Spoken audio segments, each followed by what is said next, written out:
Shalom, Bapak Ibu, saudara-saudari yang terkasih di dalam Kristus. Pada kesempatan kali ini, PDPKK Immanuel dan Cita Sudi Center hadir dengan sebuah ilustrasi bertemakan air sirup. Nah, pada kesempatan ini, apa sebetulnya yang ingin dibagikan? Kita mau melihat, saya mengibaratkan sebuah gelas. Sebuah gelas yang diisi oleh air putih. Air putih ini kemudian saya tuangkan sirup yang manis, sehingga harusnya setelah bercampur ini, minuman ini akan terasa enak, terasa manis. Nah, setelah saya menuangkan sirup ini ke dalam gelas, apa yang terjadi? Kita bisa melihat kondisi gelas ini, di mana sirup telah masuk di dalam air putih, dan dia mengendap ke bawah. Ketika kita minum air ini, air yang sudah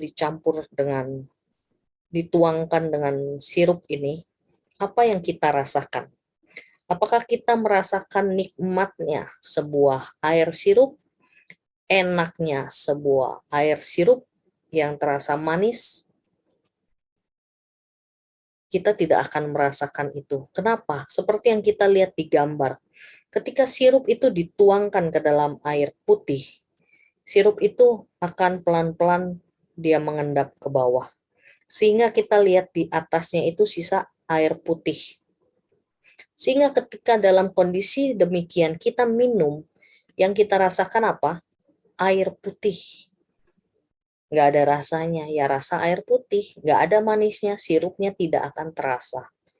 Apa yang harus kita lakukan agar sirup ini bisa kita nikmati dengan enak?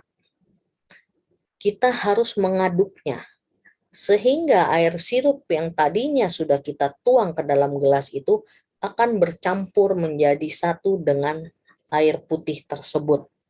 Sehingga setelah kita kocok beberapa waktu, yang kita rasakan apa? Air sirup yang enak, apalagi kalau udah ditambah es batu ya. Wah, seger langsung. Manis dan enak, menghilangkan dahaga kita. Nah, dari ilustrasi air sirup ini apa sih sebetulnya pesan yang mau disampaikan? Saya mau mengajak kita melihat ketika air putih ini saya ibaratkan adalah diri kita, ya. Seorang manusia yang belum mengenal Roh Kudus. Ketika kita dibaptis, kita ketahui bahwa kita itu dibaptis di dalam nama Bapa dan Putra dan Roh Kudus. Artinya Roh Kudus telah hadir di dalam hidup kita. Ataupun kita mengalami pencurahan roh, sehingga Roh Kudus yang ada dalam diri kita mulai diaktifkan kembali. Karena tanpa kita sadari, kita sering tidak mengaktifkan Roh Kudus yang sudah ada di dalam diri kita, yang sudah kita terima pada masa pembaptisan kita. Apa yang terjadi? Kenapa bisa tidak aktif? Inilah yang terjadi seperti air sirup yang sirupnya mengendap di bawah. Artinya ketika kita sudah menerima Roh Kudus sudah ada di dalam diri kita, tetapi kita tidak mengaktifkan Roh Kudus itu, tidak bekerja sama dengan Roh Kudus, maka Roh Kudus itu akan mengendap. Peran daripada Roh Kudus tidak akan kita rasakan. Padahal seperti yang kita ketahui, banyak sekali peran Roh Kudus dalam hidup kita. Bagaimana dia akan membantu kita, menghibur kita, mengingatkan kita, mengajarkan kita, menuntun kita. Banyak sekali hal-hal yang dapat dilakukan Roh Kudus di dalam diri kita. Tetapi ketika kita menerima Roh Kudus, tetapi kita tidak melibatkan Roh Kudus dalam kehidupan kita, yang terjadi adalah apa? Seperti air di atas itu. Bagaimana Roh Kudus sudah ada di dalam diri kita, tetapi kita tetap pada kehidupan lama kita, seperti kita belum menerima Roh Kudus. Hanya air putih yang kita rasakan. Oleh sebab itu, untuk kita bisa merasakan kenikmatan ini, bagaimana hidup bersama dengan Roh Kudus, kita harus mengocoknya. Mengocoknya artinya hidup kita harus ngeblend, bercampur dengan Roh Kudus, artinya setiap langkah hidup kita kita harus melibatkan Roh Kudus, sehingga ia sungguh bisa menuntun kita, ia bisa mengajarkan kepada kita, ia bisa menghibur kita, dia bisa melakukan berbagai macam hal di dalam hidup kita. Dengan cara apa? Dengan cara membaca firman, dengan berdoa, memiliki satu relasi yang baik dengan Tuhan, sehingga kita bisa memahami akan tuntunan Roh Kudus di dalam hidup kita. Sehingga ketika kita melibatkan Roh Kudus untuk berperan serta bersama-sama melangkah dalam hidup ini, kita tidak akan khawatir terhadap apapun pergumulan kehidupan kita. Setiap pergumulan yang kita alami, kita akan bisa melaluinya dengan tuntunan Roh Kudus, dan akhirnya apa? Akan membawakan kita merasakan damai sejahtera, sukacita. Ketika kita memiliki masalah pun kita tetap bisa bersuka cita.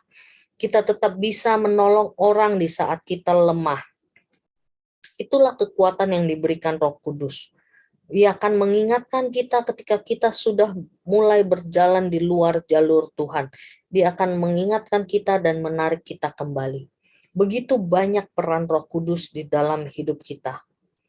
Oleh sebab itu, di dalam Kisah 2 dan juga Kisah 19:1-7 kita bisa buka nanti di dalam Alkitab kita, dikatakan di situ bahwa apabila seseorang berjalan bersama Roh Kudus, maka orang itu akan mengalami satu perubahan.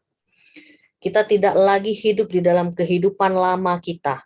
Kehidupan lama yang selalu mengandalkan kekuatan kita sendiri, mengandalkan pengetahuan kita, mengandalkan pikiran kita, mengandalkan kepintaran kita, mengandalkan kemampuan kita. Tetapi kita berubah ketika Roh Kudus telah hadir di dalam hidup kita. Kita menjadi mengandalkan Tuhan Yesus di dalam hidup kita, mengandalkan Roh Kudus, sehingga ketika kita mengalami setiap pergumulan, kita dapat melakukannya, menjalankan itu semua dengan kekuatan daripada Tuhan, sehingga kita semua bisa keluar menjadi pemenang-pemenang. Oleh sebab itu, saya mengajak kita semua, mari sadarilah Roh Kudus yang ada di dalam diri kita, dan jangan kita menonaktifkan peran Roh Kudus dalam hidup kita. Tetapi mari kita berjalan bersama Roh Kudus, membiarkan diri kita dibimbing oleh Roh Kudus, agar kita sungguh-sungguh dapat menikmati kebahagiaan, keindahan yang Tuhan berikan dalam hidup kita. Terima kasih, Tuhan Yesus memberkati kita semua.